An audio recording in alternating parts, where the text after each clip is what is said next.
are thrilled to have another exciting guest with us today. Joining us is Nohman Ahmed, co-founder of Crep Protect, one of the most innovative and successful brands in the lifestyle fashion industry. Nohman, along with his two brothers, established Uncover Brothers, the force behind Crep Protect in 2013. Since then, the brand has revolutionized the shoe care market. Crep Protect is now a global phenomenon, mashallah, available in over 100 countries. Yes, that's right, with annual sales exceeding 16 million units, mashallah, tabarakallah. Their premium sneaker care products have become a staple for sneaker enthusiasts worldwide. And the brand has partnered with major retailers like JD Sports and Foot Locker and has earned recognition with an award-winning marketing strategy. In fact, Crep Protect was ranked the UK's second fastest growing independent company by the Sunday Times in 2019 and seventh in Europe by the Financial Times the same year, mashallah.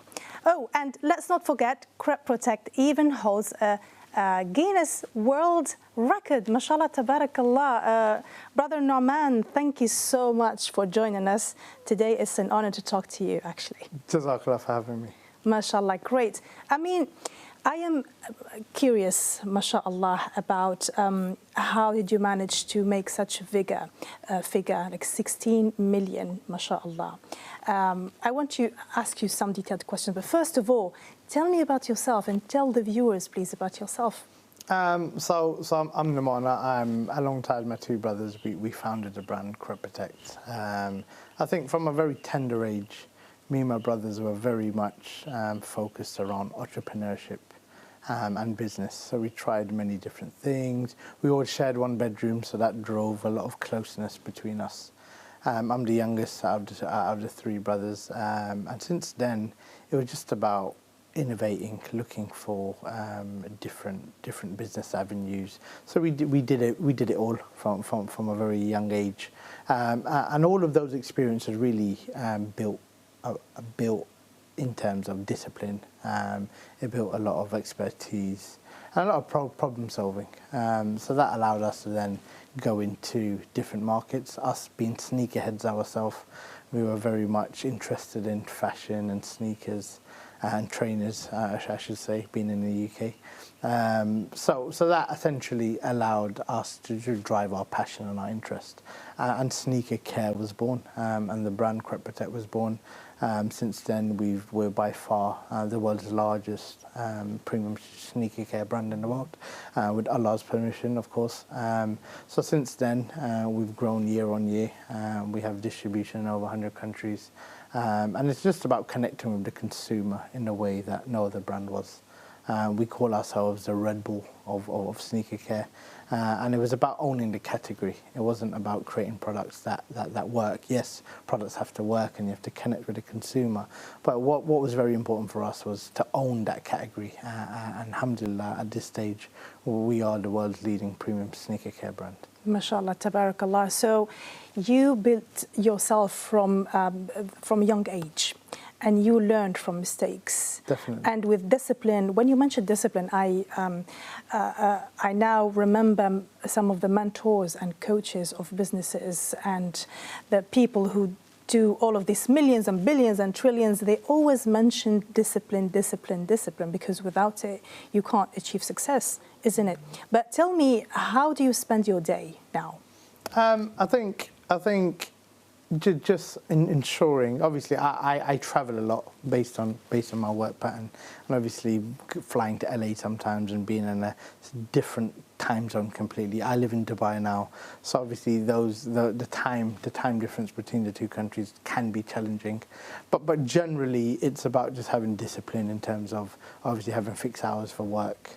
And making sure, obviously, from I wake up Fajr time and I stay up at that time generally, because obviously we trade in different parts of the world, so it's different time zones involved as well. So I think generally for me is before the world wakes up and you get a flurry of emails, it's just to have some quiet time and just make sure that I have some dedicated attention to the more pressing matters where I don't need any distractions.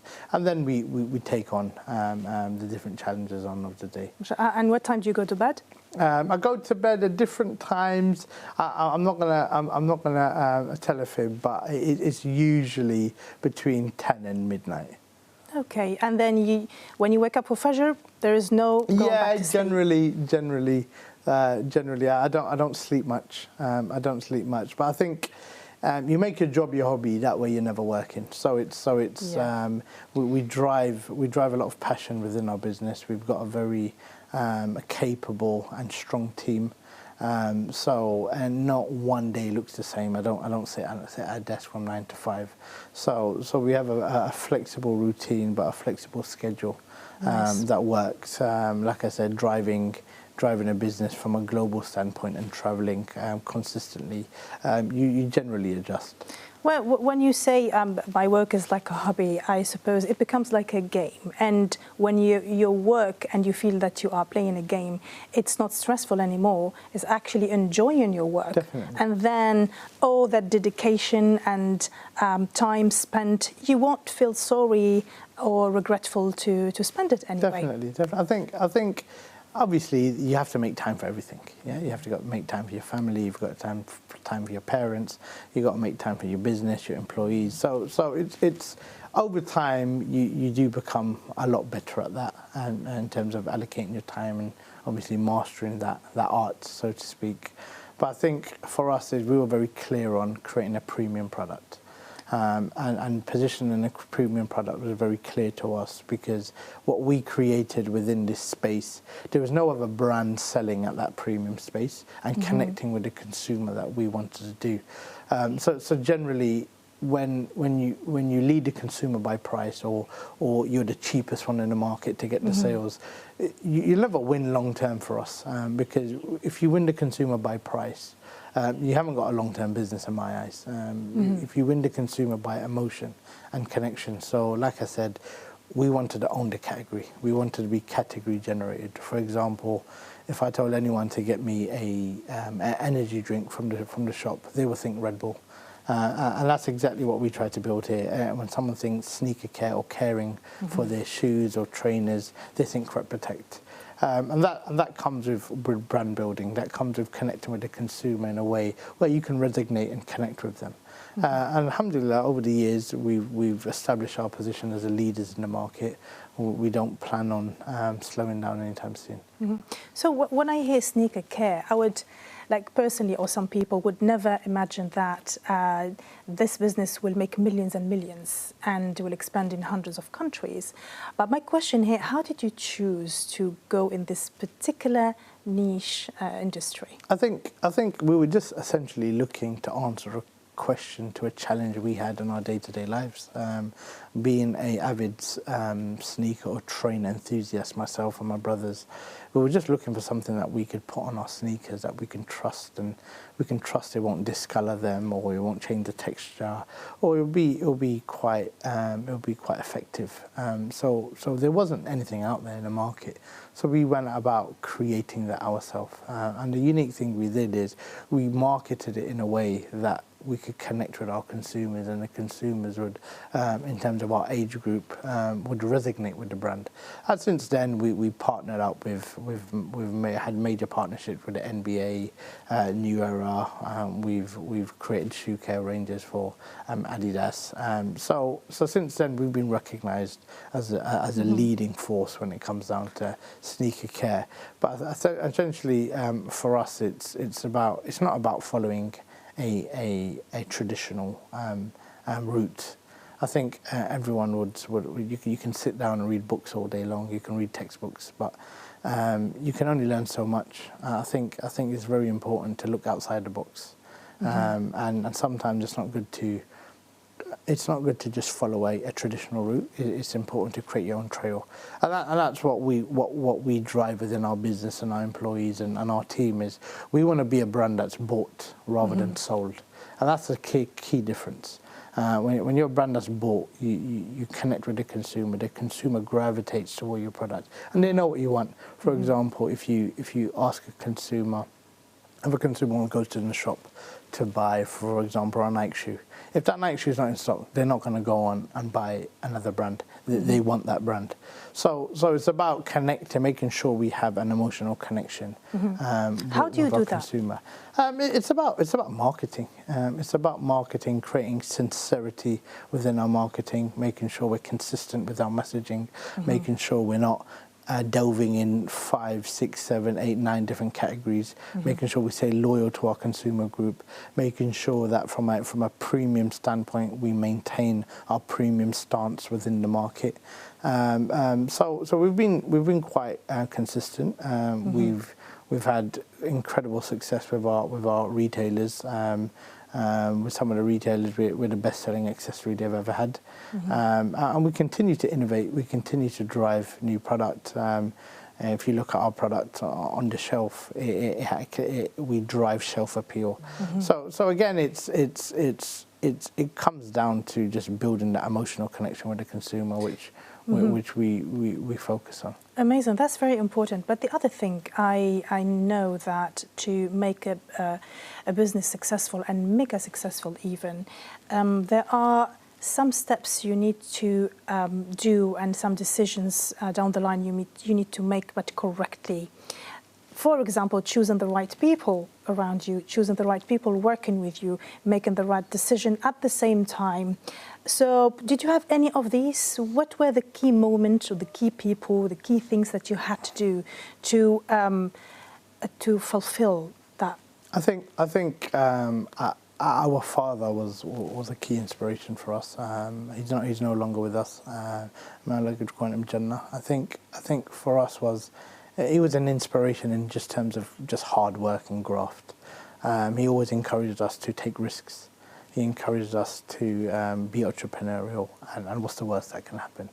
And I think for us, I'm quite fortunate to be working alongside my two brothers. So I think having family very close like that, we had a lot of trust within each other. And obviously being a start-up, but we couldn't afford to have a big team and staff. So we made it very clear that we were gonna become experts in this field ourselves.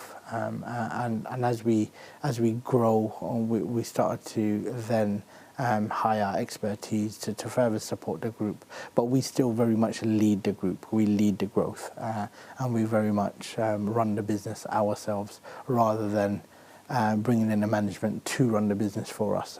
So we have a key team that support the business, but we're very much hands-on ourselves. Amazing. And how long did it take you to reach that 16 million? Well, we actually that number is slightly outdated. We sell just shy of 20 million units worldwide every year. I think the key thing for us is we wanted to stay premium. So how long again did it take you? I would say for the first, after the 4th or 5th year. Wow. We had significant growth. Impressive. Like I said, we were the second fastest growing independent business in the UK in 2018.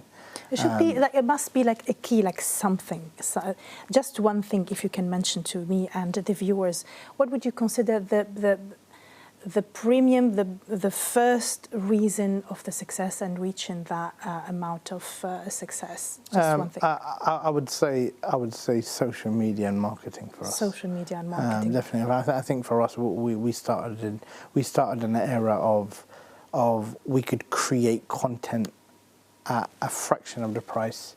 In comparison to using big agencies or anything like that, we worked on creating organic content ourselves, and we were able to reach millions of people globally. And I think once we were able to have that within our reach, we started to create very focused content around creating trust around the consumer, and that elevated us. We won numerous marketing awards. We have a very tender age within our marketing and content creation department. We don't use any agencies. We do everything in-house ourselves, which we're very proud of. And some of the content we've created has been highly commended by industry experts even. So I think for us it was about just really staying very focused around the marketing we did and the branding. And with all the updates. Exactly, exactly. Impressive. And what's your vision now? What's ahead? I think obviously we definitely are very fixated on making sure we maintain our position as the global leader when it comes down to sneaker and shoe care. We have a lot of development still to do and innovating year on year. I think we've got so much more growth coming in the pipeline. We've got some new initiatives. We've got new partnerships coming with some big brands. I can't mention them here, obviously, but there's so much to go around what we're doing when it comes down to we're moving into protecting clothing now as well. So for us, it's about consistency, but at the same time growing at a level which we're comfortable with, because we have to maintain our loyalty to our consumers. We don't want to rush into different categories. We want to make sure we create quality product and maintain our position as a world leaders. When are we going to see the first 100 million, inshallah? Inshallah, 100 million units, inshallah, like 3-4 years, inshallah. Inshallah, inshallah. That's impressive. So it's just to say to the viewers that it is possible. It is possible within 4 years to reach that 16 million. It's very possible. It just takes drive, motivation, dedication, and take your job as a hobby. And that's down to, of course, to make the right choice, of course, to something aligned to your ethics, aligned to what you want and what you are. I heard some of the coaches, I think, he was saying, money is not what you want. But money is who you are. Yeah, I think for us it's about just recognition that the fact that you create something from scratch, and it's I get pictures from someone's in duty free in South Africa, or someone might be in the Caribbean and they see your product. So that in itself, it's quite uplifting. It's quite uplifting just to see that. So I think for us, it's about just making sure that we can inspire as many people as possible.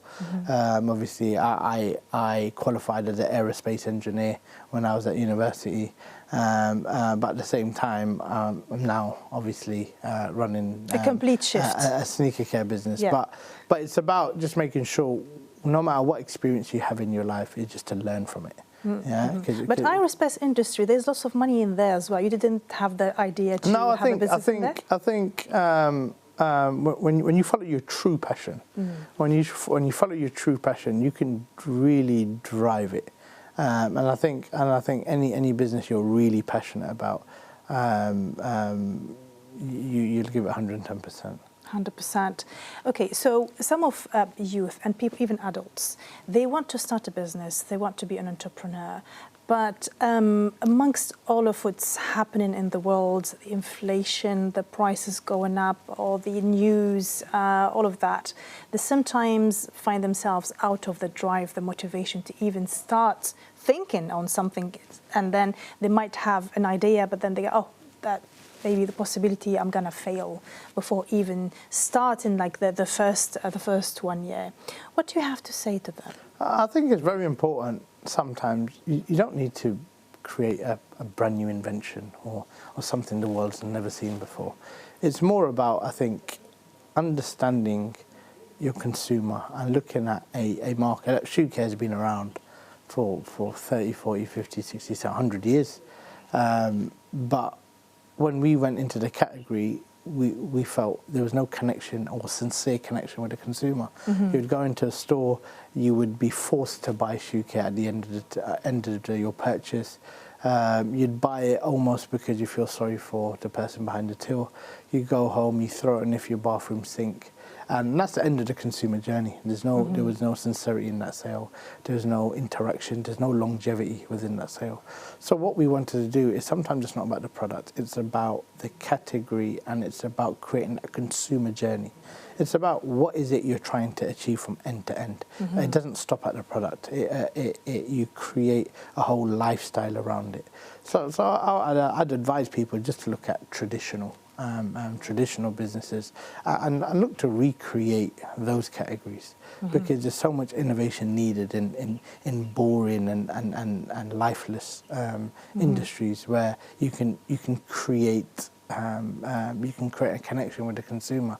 But I think more so, you just look at trends, look at upcoming trends, and create a product or create support a category that supports that trend. We started when sneakers started to trainers started to take a lot of prominence within the market. We had luxury brands like Gucci and Louis Vuitton had sneakers and backpacks on windows rather than formal wear. You had global CEOs wearing chinos and sneakers. So I think for us it was just about understanding the rise of something big and making sure we created a product that really drove that. Absolutely. And supported that growth.